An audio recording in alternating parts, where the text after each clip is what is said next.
Doctor ابو بکر صدیق صاحب، یہ تو بات ہم سمجھ گئے ہیں کہ دیکھ رہے ہیں، سن بھی رہے ہیں، ڈسکشنز بھی ہو رہی ہیں کہ ہم کرپٹ ہو گئے. ابھی ہم نے ذکر کیا کہ کسی دفتر میں اگر پیسے نہ ہو تو ہمارا کام نہیں ہوتا. تو اگر ہم ڈیٹ بیک کریں اپنے مذہب کو تو سرکار دو عالم صلی اللہ علیہ وسلم نے تو جو فقر ہے وہ آپ کا اختیاری ہے، اضطراری نہیں ہے. آپ صلی اللہ علیہ وسلم کی حیات طیبہ اتنی سادہ ہے.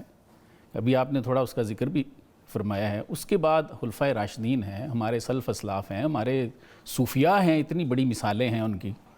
تو یہ ہمارے رویے ڈیولپ ہوتے ہوتے ہم اتنے کس طرح گر گئے ہیں؟ اگر اس پہ کچھ ارشاد فرمائیں. جی، اصل میں جب بھی جی کوئی بچہ جی پرورش پاتا ہے، جی جہاں ابھی محترم صاحب نے ایک ذکر کیا کہ بھی والدین کی ذمہ داری، جی دیکھیں یہ بھی ایک میٹر کرتا ہے کہ وہ کس ماحول میں پرورش پا رہا ہے. بالکل ٹھیک. اب سوال یہ تھا کہ جو ماحول ہمیں ملا ہے جی اس ماحول کی طرف اگر دیکھیں آپ، ہاں تو یہ خلافت عثمانیہ کے بعد، ٹھیک، کیونکہ خلافت عثمانیہ ہی سب سے بڑی ایک دیوار تھی ہاں سرمایہ داریت کے نظام کے سامنے. صحیح. لوگ عموماً سرمایہ داریت کو اکنامک سسٹم کے طور پہ لیتے ہیں. حقیقت یہ ہے کہ سرمایہ داریت ایک مذہب ہے جس نے انسانی رشتوں کو، عقیدوں تک کو جو ہے وہ متاثر کر دیا. بالکل صحیح. اب اس نظام میں جو کیپٹلسٹک سٹرکچر نے آ کر دیا، 3 پلرز ہیں، یا آپ یہ کہہ سکتے ہیں اس کے 3 بنیادی عقائد ہیں. ٹھیک. پہلا عقیدہ یہ ہے کہ جناب مذہب کو ہماری زندگی میں کوئی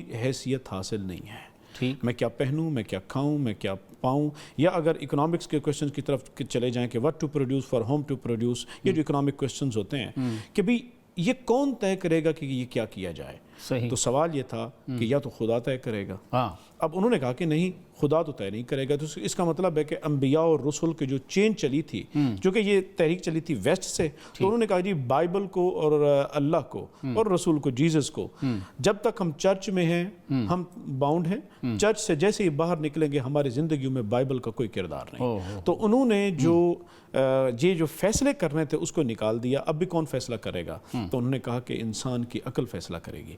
اب حقیقت یہ تھی کہ انسان کی عقل میں بھی وہ ہمت نہیں تھی کہ وہ یہ فیصلے کر پاتی کہ مجھے کیا چاہیے.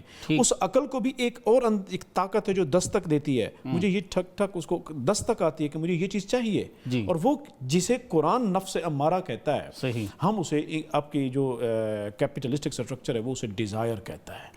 اب وہ ڈیزائر فیصلہ کرتی ہے کہ کیا چیز پیدا کی جائے گی. تبھی سے پھر سوال جو نکلے، پھر سپلائی ڈیمانڈ، یہ 2 فورسز آ گئیں جی، رسد اور طلب. ایک آدمی نے ڈیمانڈ کی کہ مجھے یہ چیز چاہیے، تو رسد نے کہا کہ بھی ہم پرووائڈ کریں گے، تو قیمتوں کا تعین ہوا. اس طرح ایک انڈسٹری جو ہے وہ ایک انڈسٹریل ریجن ایک نکل پڑی. تو اس کا مطلب ہوا کہ پیچھے جو الوہیت کے منصب پہ جس کو بٹھایا ہے کیپٹلزم نے، وہ تھی خواہشات. ٹھیک. اب آپ نے ایک نئی اینٹیٹی دی خواہشات کی، تو اس کو اس کے حقوق بھی دیں. صاف ظاہر ہے ہم حقوق اللہ کی بات کرتے ہیں، خدا مانتے ہیں تو اس کو حقوق بھی دیتے ہیں، ہمارے حقوق ہیں اللہ کے. تو اسی طرح ایک نیا خدا بنا، ڈیزائر، اس کو حقوق ملے. اب وہ حقوق کس کے تحت آئے؟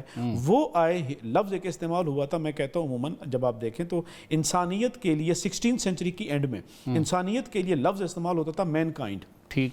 لیکن 16 سینچری کی اینڈ میں نئی اصطلاح وجود میں آئی جو کہ ویسٹرن فلاسفرز نے دی تھی، وہ تھی ہیومن بینگ. ٹھیک. اس کے اندر اس کا مطلب یہ تھا کہ سیلف کریٹیویٹی ہے، سیلف سسٹینیبلٹی ہے. یعنی انسان اپنے ہونے میں کسی کا محتاج نہیں. تو خدا گویا کہ انہوں نے انسان کو اپنا خدا خود سیلف کریٹیویٹی کا تصور دے دیا.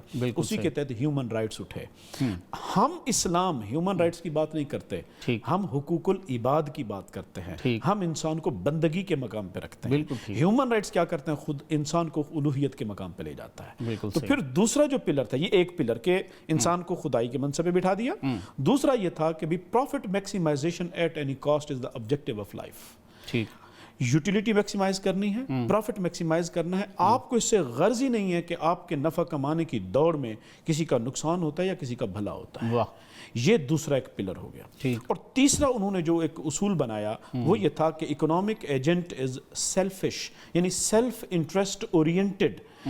معاشرے کا ہر فرد، خواہ وہ کسی کیپیسٹی میں بھی ہے اسے اپنے مفادات کا جو ہے وہ فکر رہتی ہے. گورنمنٹ ہے, اپنے پولیٹیکل انٹرسٹ اس کو سب سے پہلے ہوں گے. قوم کیا چاہتی ہے, ملک اور ریاست کا مفاد کیا ہے, وہ اس طرف نہیں جائے گی, وہ اپنے پولیٹیکل انٹرسٹ کو دیکھیں گی. اس میں خواہ ملک کا مفاد بھی پیچھے رہ جائے. اسی طرح جو فرد ہے وہ بھی کنزیومر ہے, اسے بھی اپنی یوٹیلیٹی کی خواہش ہے. جو پروڈیوسر ہے اسے پیسہ کمانے کی لالچ ہے. تو یہ ہے 3 بنیادی اصول جس پر یہ معاشرہ کھڑا ہوا. اب دیکھ لیں کہ اس نے جو ماحول دیا ہے وہ یہ دیا ہے. اب مجبوری کیا ہے؟ مجبوری یہ ہے کہ ہم ہیں مسلمان. اب ہم کہتے ہیں آمنت باللہ و ملائکتہ و کتبہ و رسلہ. ایمان ہمارا یہ ہے کہ اللہ ایک ہے, سب کچھ ہے. عقیدہ جو ہمارے اندر فیڈ ہے وہ یہ ہے. پریکٹیکل جو زندگی ہم نے اختیار کر رکھی ہے وہ ہے. عمل اور عقیدے میں ہماری کمپیٹیبلٹی نہیں ہے, جس کی وجہ سے ہم ریزسٹنس کا شکار ہیں. نہ ہم آگے بڑھ پا رہے ہیں نہ ہم پیچھے جا. بالکل ٹھیک. دین اسلام کے مختلف امور سے آگہی کے لیے ابھی سنو نیوز کا یوٹیوب چینل سبسکرائب کیجئے اور بیل آئیکن کا بٹن ضرور پریس کیجئے.